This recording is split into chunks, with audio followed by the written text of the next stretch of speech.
साथ संगत जी, प्यार से कहना जी, धन निरंकार जी। साथ संगत, रूहानियत से जीवन प्रकाशित। तो साथ संगत, तो हम जानेंगे कि रूहानियत से जीवन प्रकाशित कैसे होगा और किस तरह हमें करना चाहिए। तो बने रहिए वीडियो के अंत तक। आइए, अगर आपने अभी तक चैनल को सब्सक्राइब नहीं किया है तो संदेश निरंकार का चैनल को सब्सक्राइब कर दीजिए और बेल आइकन भी प्रेस कर दीजिए। साथ संगत, एक मनुष्य को यदि किसी काम के लिए दूर किसी जंगल में भेजते हैं और यदि वह दिन का समय है तो वह खुशी खुशी वहाँ जाना स्वीकार करता है। यदि दिन नहीं है, चांदनी रात है, तब भी वह वहाँ जाना स्वीकार कर लेता है। अगर चांदनी रात नहीं है तो वह हिचकिचाहट के साथ लालटेन या टॉर्च के सहारे वहां जाने की कोशिश करेगा। साथ संगत, लेकिन प्रकाश के बिना वह अंधेरी रात में जंगल में अकेले जाना स्वीकार नहीं कर सकता। साथ संगत, जीवन दीपक का प्रकाश या किसी दूसरे व्यक्ति के साथ होने पर बातचीत करते हुए वो रास्ता पार कर सकता है। कहने का भाव यह है कि वाणी भी एक ज्योति है। वाक ज्योति अग्नि में समाई हुई है। अंधेरे में यदि कोई अकेला भयग्रस्त है तो दूसरे व्यक्ति की आवाज़ उसको भय मुक्त करने में सहायता करती है। साथ संगत, सूर्य, चंद्रमा, तारक मंडल और विद्युत के अभाव में व्यक्ति आत्म ज्योति का सहारा लेता है। आत्म ज्योति ही ब्रह्म ज्योति है। रूहानियत के रूप में यही मानव जीवन का चिराग है। यह दीपक जीवन में व्याप्त अंधकार को दूर कर जीवन को प्रकाशित करता है। यह मानव में व्याप्त पशुवृत्ति की काई और हटाकर उसे दिव्यता प्रदान करता है।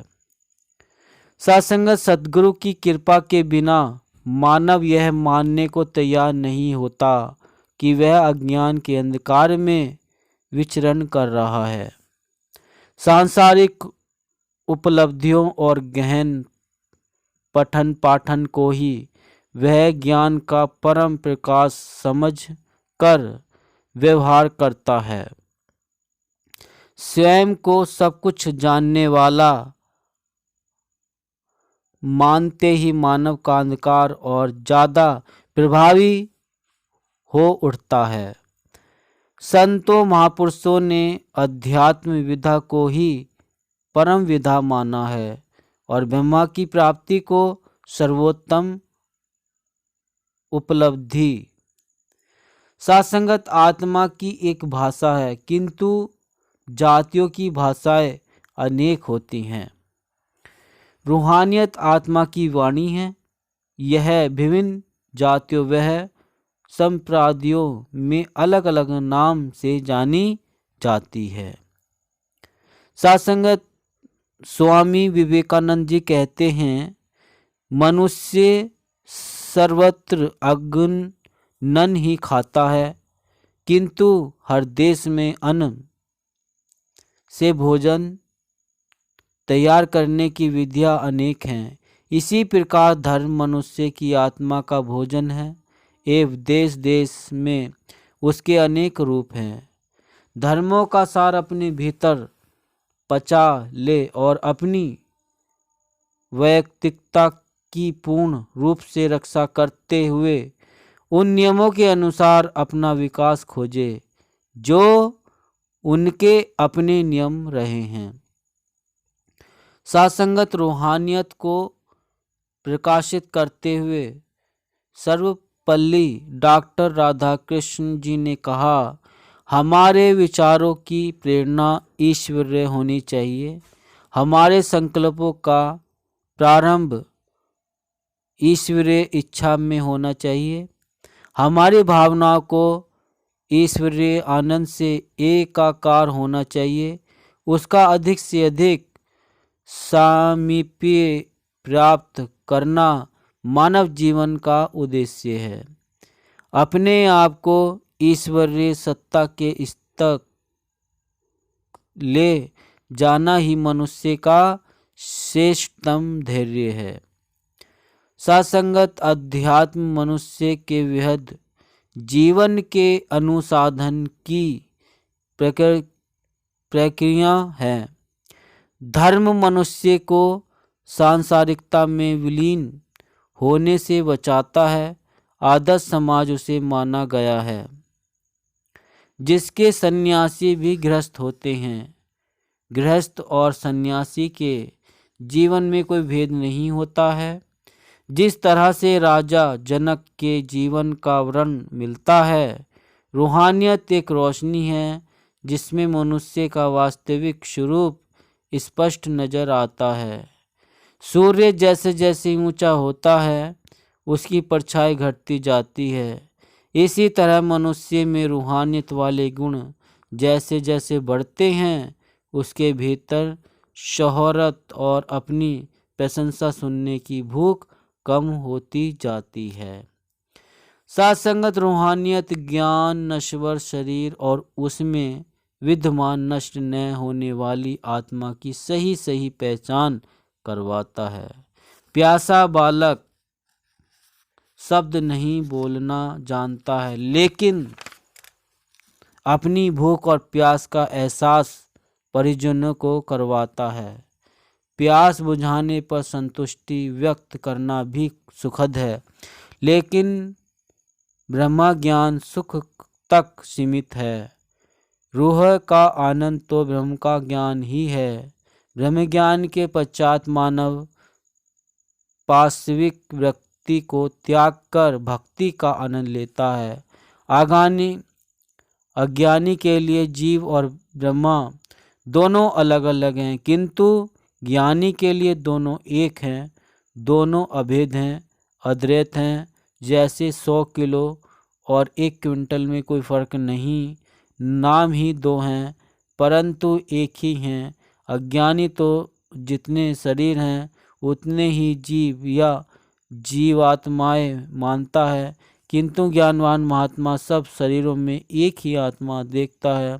जैसे लाखों लहरों में एक ही जल, करोड़ों घड़ों में एक ही मिट्टी और अनगिनत बल्बों में एक ही विद्युत प्रकाशित है, वैसे ही जड़ चेतन संसार के सब शरीरों में एक ही निरंकार का प्रकाश है। सासंगत अज्ञान में द्वैत और ज्ञान में अद्वैत। अज्ञानी के लिए द्वैत का कारण है परवश जीव स्ववश भगवंता जीव। अनेक एक श्री कांता जिनके ज्ञान रह सदा एक रस ईश्वर जी वही कहू दी भेद कस। रब है मेरे अंग संग वसदा इसदे अंदर बसता मैं। इस विच खावा पीवा इस विच रोवा हंसा मैं। सासंगत परमात्मा को पाकर आत्मा रूहानियत से भर उठती है। यह जिसकी अंश है उसको जानकर आनंदित होती है। भौतिकता में रहकर आनंद तलाश रहे लोगों के लिए यह अवर्णनीय स्थिति होती है। आदि शंकराचार्य के शब्दों में जीवो ब्रह्मेव न पर अर्थात जीव ब्रह्मा ही है, यह भिन्न नहीं है।